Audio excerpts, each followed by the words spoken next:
नमस्कार दोस्तों दिल्ली में चुनाव प्रचार आज खत्म हो गया। अब करीब 35 से 38 घंटे बाद से वोटिंग शुरू हो जाएगी। इस बचे हुए घंटों में हर पार्टी के टारगेट पर वो 30 सीट हैं जिन पर असल मायने में जीत और हार का पूरा दारोमदार टिका है।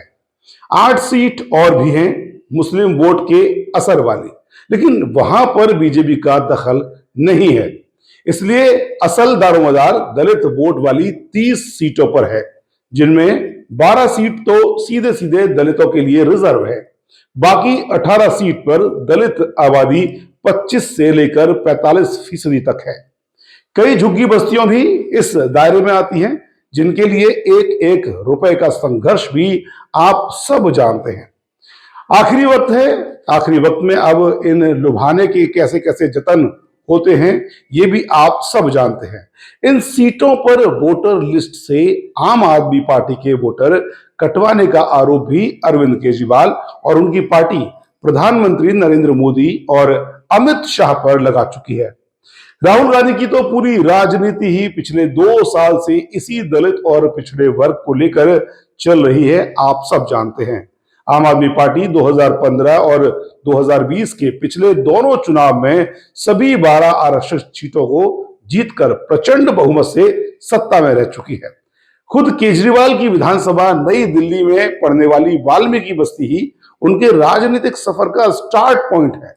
साल 2013 में वाल्मीकि बस्ती में झाड़ू लगाकर ही अरविंद केजरीवाल ने अपनी आम आदमी पार्टी चुनाव चिन्ह झाड़ू लॉन्च किया था। लेकिन इस चुनाव में दलित राजनीति बहुत बदल चुकी है दोस्तों। एक ओर आम आदमी पार्टी का एमसीडी चुनाव जीतना और दूसरी ओर राहुल गांधी का दलित राजनीति को नई दिशा में ले जाने की कोशिश। इनके साथ ही प्रधानमंत्री नरेंद्र मोदी की इस बार दलित वोट को लेकर खास रणनीति, केजरीवाल का एमसीडी पर कब्जा किस तरह उन्हें विधानसभा में मुश्किल में डाल सकता है, ये भी हम समझेंगे। क्योंकि चुनाव प्रचार थमने के बाद अब सारा फोकस इन्हीं 30 सीटों पर है। 5 तारीख को सत्ता का फैसला इन्हीं सीटों से निकलना है दोस्तों।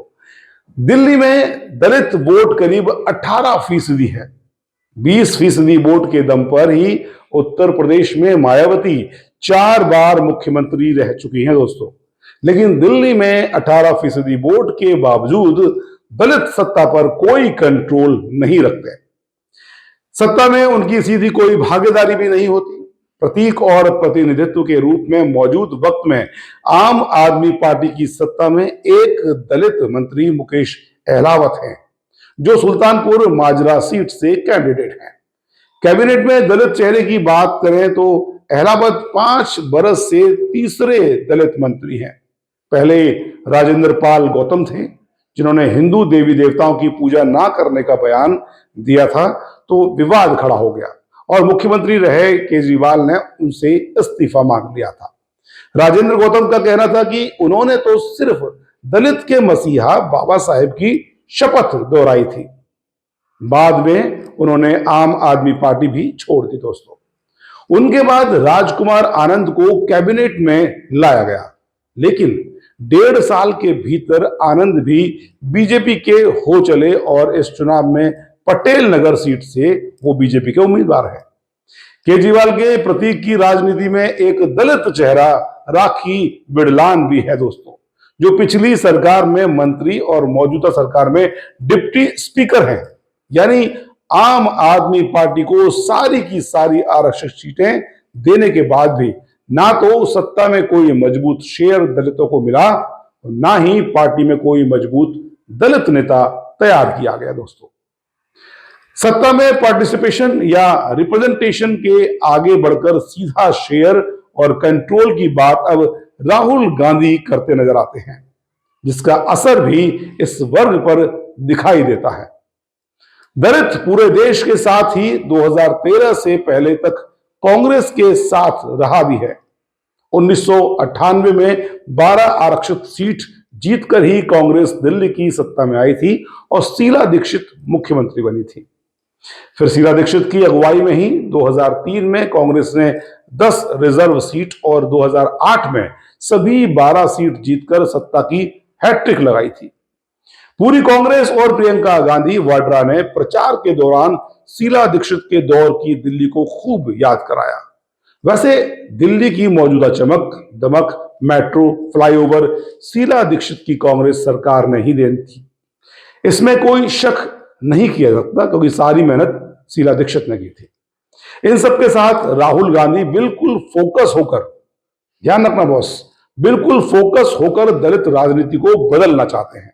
जो 12 रिजर्व सीट हैं उनमें कौंडली है, सीमापुरी, त्रिलोकपुरी, सुल्तानपुर माजरा, बवाना, मंगोलपुरी, मादीपुर, अंबेडकर नगर, देवली, करोल बाग, पटेल नगर और गोकुलपुरी की सीटों के साथ ही उन 18 सीटों पर भी कांग्रेस ने खूब मेहनत की, जहां दलित आबादी निर्णायक भूमिका में है। इनमें बल्ली मारान, चांदनी चौक और शाहदरा, राजेंद्र नगर, तुगलकाबाद और विजयवासन, नरेला, मटिया महल और आदर्श नगर जैसी सीटें शामिल हैं दोस्तों। इन 30 सीटों के जरिए राहुल गांधी दिल्ली में फिर से कांग्रेस का मुख्यमंत्री बना सकते हैं। यह तो असंभव लगता है दोस्तों। हालांकि राजनीति में असंभव कुछ भी नहीं होता, आप अच्छे से जानते हैं। एक पल में ही पार्टियां बदल जाती हैं और सरकारें भी बदल जाती हैं। लेकिन इन 30 सीटों और दलित, आदिवासी, पिछड़ों और अल्पसंख्यकों वर्ग की राजनीति को नए सोच और नई दिशा दिखाकर राहुल गांधी कांग्रेस की स्थिति इतनी मजबूत जरूर कर सकते हैं कि सत्ता में उनका दखल बन जाए। 2013 की तरह करीब 4% वोट बैंक पर अटकी कांग्रेस अगर डबल भी हो जाती है तो कुछ सीटों का हेरफेर हो सकता है, जिसका नुकसान आम आदमी पार्टी को सीधे सीधे होगा। क्योंकि बीजेपी की बात करें तो पूरे देश में नरेंद्र मोदी की लहर के बाद भी 2013 से अब तक दिल्ली में दलित वोट बैंक बीजेपी से दूर ही रहा है। पिछले 2 विधानसभा चुनाव में बीजेपी को एक भी आरक्षित सीट पर जीत नहीं मिली दोस्तों, जबकि पिछले विधानसभा चुनाव में भी प्रचार का चेहरा आपके प्रधानमंत्री मोदी ही थे। लोकसभा चुनाव में लगातार सभी 7 सीट जीतने के बावजूद बीजेपी को विधानसभा की आरक्षित सीटों में से सिर्फ कौंडली और अंबेडकर नगर, मंगोलपुरी और विकासपुरी सीट पर ही बढ़त मिली थी दोस्तों। वो आप सब ने देखा। लोकसभा चुनाव में इस बढ़त को ही आधार बनाकर नरेंद्र मोदी और अमित शाह ने दलित वोटों के असर वाली सभी 30 सीटों के लिए बड़ी राजनीति और बड़ी एक रणनीति भी बिछाई थी, जिसका फाइनल फेज वोटिंग से इन चंद घंटे पहले चल रहा है। बिस्तरकों से लेकर आसपास के राज्यों के करीब 5 दर्जन दलित नेताओं की फौज छोटे छोटे ग्रुप में सभाएं और अंत में पन्ना प्रमुखों के जरिए बूथ पर वोटिंग तक नरेंद्र मोदी और अमित शाह ने हर दाव चला है। यहां दलितों की आबादी में उनकी जातियों का भी बड़ा अहम रोल है। दिल्ली में दलितों की कुल 36 जातियां हैं, जिनमें सबसे बड़ा वर्ग जाटवों का है।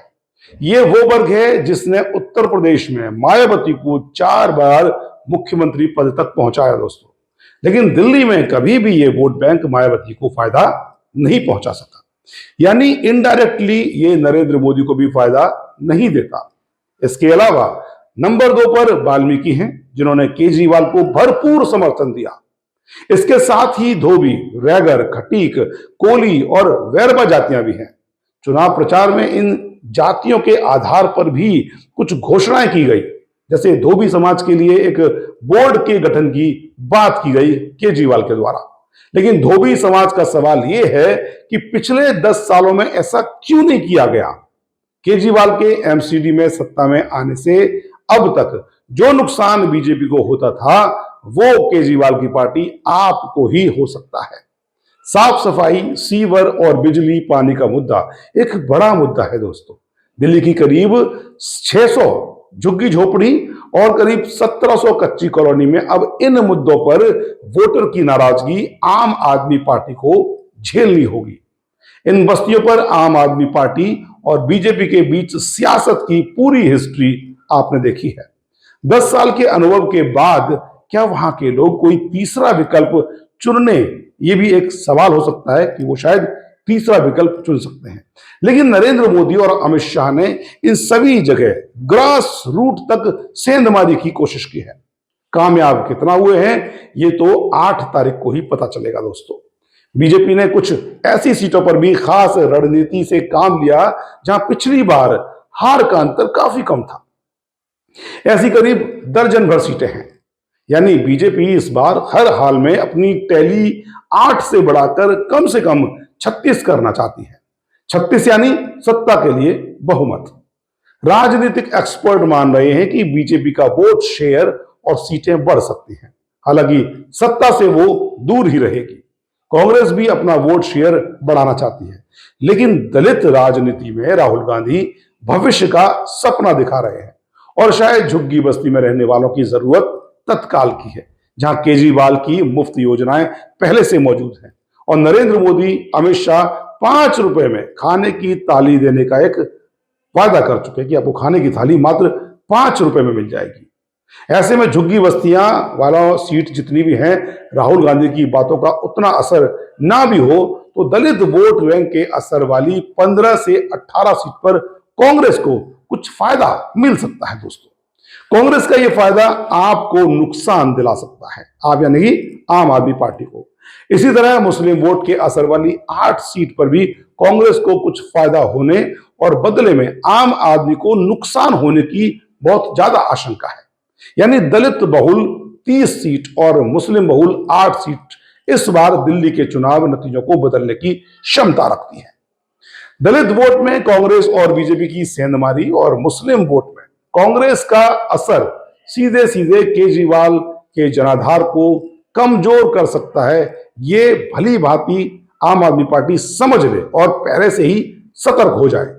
हालांकि 53% से ज्यादा के कुल वोट बैंक और 62 सीटों के एक तरफा परिणाम को इस चुनाव में वोटर के जरिए इतनी बड़ी चुनौती मिल जाए कि केजरीवाल सत्ता से बाहर हो जाएं, यह समझना भी गलत होगा। दोस्तों, सीटें कम होने के बाद भी केजरीवाल अपनी पार्टी को सत्ता में बनाए रख सकते हैं, लेकिन जैसे आरोप खुद केजरीवाल और दिल्ली के मुख्यमंत्री सहित उनके तमाम नेताओं ने प्रधानमंत्री मोदी की सत्ता पर लगाए हैं, वो बड़े गंभीर हैं।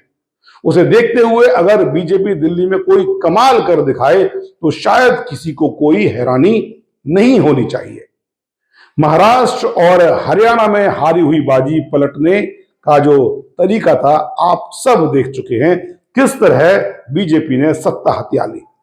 दिल्ली में क्या होता है ये भी आप देखते रहिए और नजर बनाए रखिए, क्योंकि दिल्ली में कभी भी कुछ भी होने की संभावना इसलिए है क्योंकि आम आदमी पार्टी अपने आप को थोड़ा कमजोर जरूर समझ रही है और बीजेपी के हौसले कुछ ज्यादा बुलंद हैं। तो हमेशा की तरह दोस्तों, आपको ये जानकारी भरा वीडियो कैसा लगा, इसको लाइक करें, शेयर करें, कमेंट जरूर करें। हम हमेशा आपसे कहते हैं क्योंकि आपके कमेंट ही हैं जो हमें और उत्साह देते हैं कि बहुत सारी एनालाइज की हुई और ठोस जानकारी आप तक पहुंचाई जा सके। नमस्कार।